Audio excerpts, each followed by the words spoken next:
Greetings.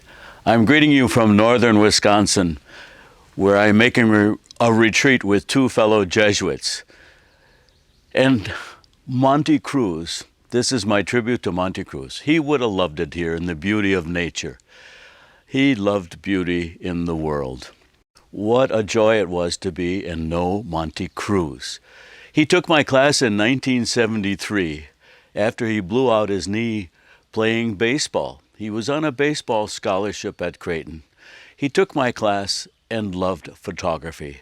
In fact, he decided, I'm going to California, and he did, to learn photography. Then he said, hey, it's better back at Creighton. So he came back and took two more of my classes, and he followed up on his love of photography.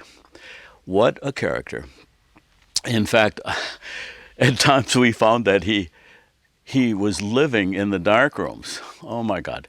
And when he wasn't living in the dark rooms, he was living in a car that his brother gave him. And in fact, he got pulled over by the police any number of times. And when he got out of the car, the police would say, oh my God, and see his 6'5" stature, and they would immediately cuff him. Monte was really a very he had no materialism in his soul. He should have been a monk. Anyway, he wasn't.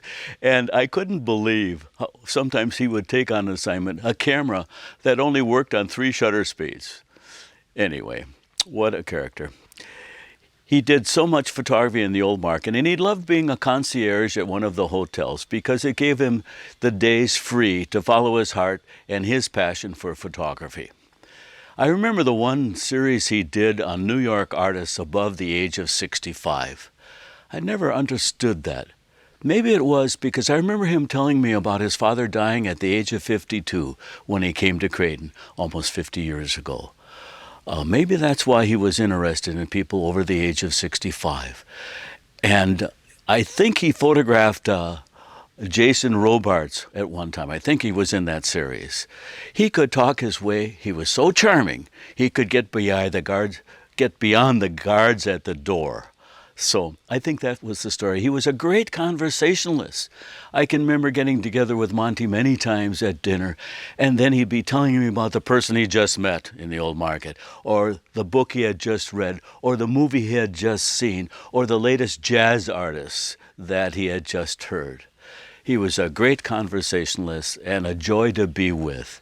He was loved in the old market, and women loved him, and he loved women.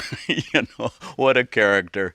And so I am sure that our loving God found a place for him immediately wherever we go when we die.